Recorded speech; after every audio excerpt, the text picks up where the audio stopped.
नमस्कार, बहुत स्वागत है आप सभी का। आप देख रहे हैं IBC 24 और शाम के 7 बज रहे हैं। वक्त हो गया है मध्य प्रदेश के नंबर 1 बुलेटिन का। मध्य प्रदेश में आज क्या हुआ का, तो मध्य प्रदेश में आज दिन भर क्या खास रहा, पूरा अपडेट आपको मिलेगा IBC 24 के इस नंबर 1 बुलेटिन में। इधर वाराणसी में दो नेताओं में विकास कार्यों का श्रेय लेने के लिए होड़ मची हुई है, खूब बयानबाजी हो रही है। पूर्व मंत्री प्रदीप जायसवाल और कांग्रेस विधायक विवेक पटेल आमने सामने आ गए हैं। क्यों, इस रिपोर्ट में देखिए। वाराणसी में पूर्व मंत्री प्रदीप जायसवाल और विधायक विवेक पटेल के बीच जुबानी जंग खत्म होने का नाम नहीं ले रही है। पूर्व मंत्री जायसवाल ने आरोप लगाया कि विधायक विवेक पटेल अपनी राजनीति चमकाने के लिए खुद को सीएम का करीबी बता रहे हैं। उन्होंने ये भी कहा कि कांग्रेस विधायक ने सीएम के नाम जितने भी पत्र लिखे उनमें से एक भी काम वे स्वीकृत नहीं करवा पाए। उन 18 विधानसभा क्षेत्र में जिन विधायकों का एक भी प्रस्ताव मुख्यमंत्री ने स्वीकार नहीं किया और 1 रुपए की राशि भी वहाँ पर विकास के लिए नहीं दी, उसमें वाराणसी का नाम, विधायक का नाम चलता है और हमारा विधायक फोटो लगा के चलता है, तो वहाँ पूरा भंडा पड़ा गया। एक भी प्रस्ताव की स्वीकृति वाराणसी में मुख्यमंत्री ने नहीं दिया। ये जबरदस्ती मुख्यमंत्री फोटो लगा के लोगों को गुमराह, झूठी राजनीति। वाराणसी में दोनों नेताओं के बीच विकास पर श्रेय लेने की होड़ मची हुई है। हालांकि मामले में अभी विधायक की तरफ से कोई बयान नहीं आया है। आगे देखना होगा कि विधायक विवेक पटेल पूर्व मंत्री के बयान पर क्या प्रतिक्रिया देते हैं। सियासत का कोई भी मुद्दा हो, कांग्रेस बीजेपी के बीच आपसी खींचतान खत्म नहीं होती। लेकिन यदि बीजेपी का कोई नेता कांग्रेस नेता के बयान का समर्थन कर दे तो यह किसी अजूबे से भी कम नहीं है। मंडला में बीजेपी के सांसद फग्गन सिंह कुलस्ते ने कुछ ऐसा ही कहा है। अब इसकी हर तरफ चर्चा हो रही है, तो आखिर ऐसा क्या कह दिया है फग्गन सिंह कुलस्ते ने, सुनिए जरा। मंडला जिले में गोवर्धन पूजा कार्यक्रम में देवोदय गौ सेवा सदन पहुंचे जिले के सांसद ने कांग्रेस नेता दिग्विजय सिंह के उस बयान का समर्थन किया है जिसमें दिग्विजय ने कहा था कि बीजेपी सरकार पहले सड़कों पर घूम रहे आवारा गौवंश की सुरक्षा करें, फिर गौ सेवा और गोवर्धन पूजा करें। सांसद ने कहा कि यह निश्चित ही चिंता का विषय है, लेकिन उससे बड़ी चिंता का विषय गौवंश के लिए आहार की कमी होना और इसके लिए गौ सेवकों, गौ सेवा संस्थानों को अपना आर्थिक हित छोड़कर निस्वार्थ भाव से काम करना होगा। इतने सड़कों में जो घूमने वाली जो गाय है, जिनकी कोई सुरक्षा नहीं हो पा रही, ये बात सही है, चिंता का विषय है। पहली प्राथमिकता उनको संरक्षण, उनकी सुरक्षा और उनकी आहार की चिंता हमको उन केंद्रों में करना चाहिए। सांसद ने कहा कि सड़कों पर घूमने वाले गौवंश की कोई सुरक्षा नहीं हो पा रही। गौवंश को भरपेट आहार मिलेगा तभी वो सुरक्षित रह सकते हैं और बहुत से गौवंश केंद्र ऐसे भी हैं जो गौ सेवा के नाम से उनका दोहन करते हैं। इधर गुना में किडनैपिंग की सनसनीखेज वारदात के बाद पुलिस ने फुर्ती दिखाते हुए किडनैप हुई 6 महीने की बच्ची को सिर्फ 5 घंटे के अंदर ही ढूंढ निकाला। लेकिन अभी भी अपराधियों के गिरेबान पुलिस की पहुंच से दूर नजर आ रहे हैं।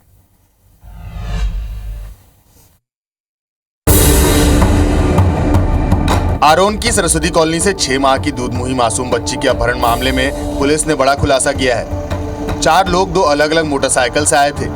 बच्ची के दादा बच्ची को गोद में लेकर घर के बाहर टहल रहे थे। चारों बदमाश बच्ची को छीनकर भाग निकले। शाम 5:30 बजे मासूम बच्ची का अपहरण हुआ था, जबकि रात 11 बजे बच्ची को बरामद कर लिया गया।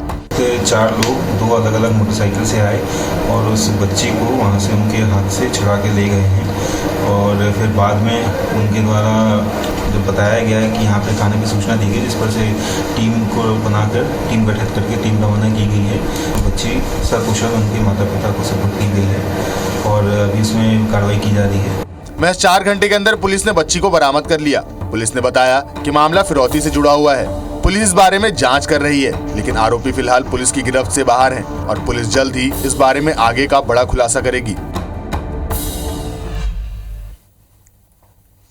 और अपहरण के मामले में पुलिस ने एक्शन लिया है। बड़ा अपडेट आपको बता दें, ग्वालियर आईजी के निर्देश पर गुना एसपी ने एसआईटी गठित कर दी है। 6 महीने की बच्ची के अपहरण पर एक्शन लिया गया है। 4 आरोपियों ने बच्ची को किडनैप किया था। 18 लाख रुपए की कैश फिरौती की डिमांड की थी और अब तक आरोपी पुलिस की गिरफ्त से बाहर चल रहे हैं और अब इस मामले को जल्द सुलझाने के लिए एसआईटी का गठन किया गया है। अब बच्ची को पहले ही पुलिस ढूंढ चुकी है, लेकिन आखिर बच्ची को किडनैप किसने किया था ये अभी तक खुलासा नहीं हो पाया है। तो ऐसे में अब एसआईटी का गठन कर दिया गया है ताकि पुलिस की गिरफ्त में जल्द से जल्द आ सके आरोपी।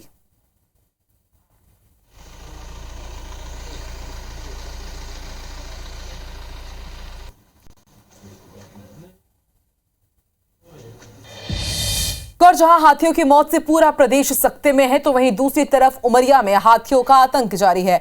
हाथियों के हमले में अब तक 2 लोगों ने जान गंवाई है, तो वहीं एक शख्स गंभीर रूप से घायल है। तो वन विभाग क्या कर रहा है, इस रिपोर्ट में देखिए।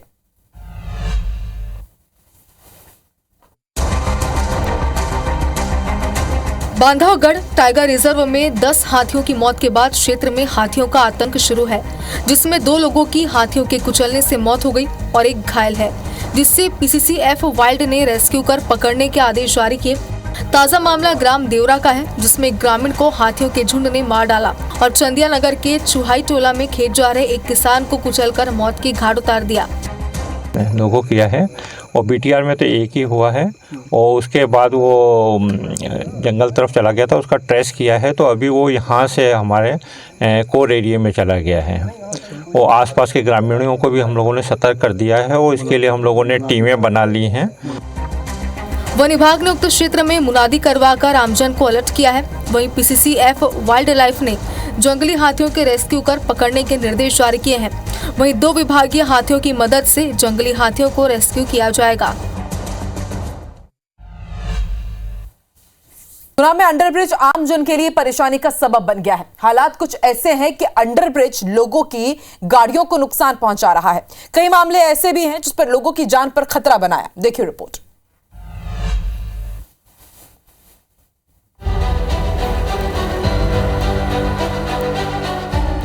एक अंडरब्रिज जो है जान को खतरा, एक अंडरब्रिज जिसने गाड़ियों को पहुंचाया नुकसान, एक अंडरब्रिज जिससे आम जन हलाकान।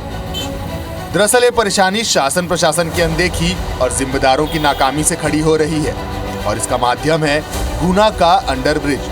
गुना का मयाना 12,000 आबादी वाला क्षेत्र है और यहाँ की जनता कई सालों से इस अंडरब्रिज से परेशान है। ग्रामीणों ने कई बार रेलवे विभाग के अधिकारियों को अवगत कराया, लेकिन बावजूद इसके समाधान नहीं हो सका है। अब इसे लेकर लोगों में खासा नाराजगी है। मांग है कि रेलवे अंडरब्रिज को सही कराए या फिर यहाँ से ओवरब्रिज बनाया जाए। आप देखिए, ये मेरे पीछे वही रेलवे अंडर ब्रिज है जिसके अंदर सरिये निकल आने के कारण और गहरे गड्ढे बन जाने के कारण यहाँ के लोगों को निकलने में खासी मशक्कत करनी पड़ती है। और जिस तरह से यहाँ से वाहन निकलते हैं, कहीं ना कहीं पंचर हो जाते हैं, टायर फट रहे हैं, रोज की ये समस्या बनी हुई है। सबसे खास बात है कि यह कोई आम रास्ता नहीं है। उत्तर प्रदेश तक जाने का यह सीधा रास्ता है। अशोकनगर, चंदेरी और कई जगह जाने के लिए यहाँ से वाहन निकल नहीं पाते, लिहाजा इन वाहनों को 40 किलोमीटर का चक्कर काट कर जाना पड़ता है। यही कारण है कि मयाना विकास और प्रगति से कोसों दूर है। अंडरब्रिज में छड़ के सरिये भी निकल आए हैं, जिससे गाड़ियां पंक्चर हो जाती हैं और बड़ी दुर्घटना की संभावना भी बनी रहती है। अब इस अंडरब्रिज से न सिर्फ आमजन बल्कि पढ़ाई करने वाले छात्र भी परेशान हैं। हाल ही में खजूरी रेलवे ट्रैक पर आक्रोशित ग्रामीणों ने प्रदर्शन किया था और अब मयाना अंडरब्रिज का मामला भी गर्माता दिख रहा है। नीरज योगी, IBC 24, गुना। बड़ी खबर ग्वालियर से है। हिस्ट्री शीटर की गुंडागर्दी सामने आई है। शराब के लिए पैसे नहीं देने पर बवाल कर दिया। हिस्ट्री शीटर ने पत्थरबाजी की और तोड़फोड़ भी की है। 2 साथियों के साथ मिलकर गुंडागर्दी की गई है। चारों बदमाशों के खिलाफ मामला दर्ज कर लिया गया है। जनागंज थाना क्षेत्र के लोहागढ़ की यह घटना है। तो हिस्ट्री शीटर की पत्थरबाजी और तोड़फोड़ की तस्वीरें जरा आप देखिए, किस तरह से 2 साथियों के साथ मिलकर ये गुंडागर्दी कर रहा है। बताया जा रहा है, जानकारी ये भी सामने आई है कि चारों बदमाशों के खिलाफ मामला दर्ज कर लिया गया है।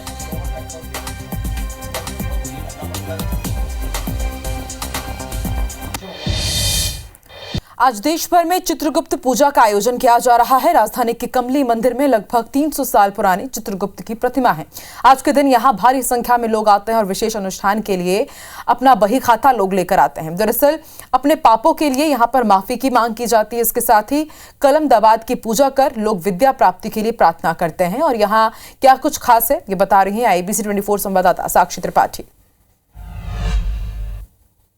आज देश भर में प्रभु चित्रगुप्त की पूजा की जाएगी और इस वक्त हम आपको तस्वीरें दिखा रहे हैं राजधानी के कमाली मंदिर की, जहां पर बेहद ही प्राचीन जो चित्रगुप्त की मूर्ति है वो मौजूद है। ये मंदिर अभी निर्माणाधीन है, काफ़ी प्राचीन मंदिर है, 500 वर्ष पुराना मंदिर है।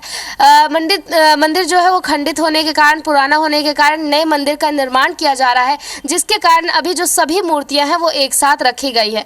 पंडित जी से जानते हैं कि आज के दिन क्या कुछ खास आयोजन होते हैं और इस मंदिर की क्या पौराणिक मान्यताएं हैं। जी पंडित जी, क्या नाम है आपका? शंकर दास। मैं यहाँ पर 300 वर्ष से यहाँ पर चित्रगुप्त जी की मूर्ति के दर्शन तो नहीं कर रहा हूँ, लेकिन हाँ कम से कम नहीं 40 वर्ष से मैं लगातार वहाँ पर सेवा में हूँ। इस समय उनकी मूर्तियाँ सब बैकुंठ में रखी गई हैं। आज उनका दिन है, तो आज जो भक्तगण हैं उनके, वो अभी 12-1 बजे के बाद आएंगे सब लोग। यहाँ पर भंडारा चलेगा। भंडारे के बाद वो लेखा जोखा, कलम, दवाद, रजिस्टर सब उनके आकर के चित्रगुप्त जी के चरणों में रखेंगे और उनसे क्षमा प्रार्थना करेंगे कि साल भर हमने जो भी किया है आप हमें क्षमा करना, हम आपके चरणों में हैं, हमसे कुछ भूल भी हुई हो तो हमको क्षमा कर देना। हर एक व्यक्ति का एक बही खाता प्रभु चित्रगुप्त के पास है, उसमें हमारे पाप पुण्य की हर एक बात लिखी रहती है, हमारे हर एक पल की खबर उस किताब में लिखी रहती है। कैमरा पर्सन रमेश राजपूत के साथ साक्षी त्रिपाठी, IBC 24 भोपाल। इधर खंडवा में पिछले 100 साल से पड़वा की शाम को जुलूस निकाला जाता है। गोवर्धन पूजा के मौके पर ढोल ताशों के साथ जुलूस निकाला गया। शहर के अलग अलग क्षेत्रों में रंग बिरंगे भैंसों को घुमाया गया, उनको नहलाया धुलाया गया, सजाया गया और उन्हें खाने के लिए अच्छे पकवान दिए गए। ढोल नगाड़ों के बीच लोग अपने सजे धजे भैंसों को भैंसासुर मंदिर में लेकर पहुंचे और फिर पूजा अर्चना की गई।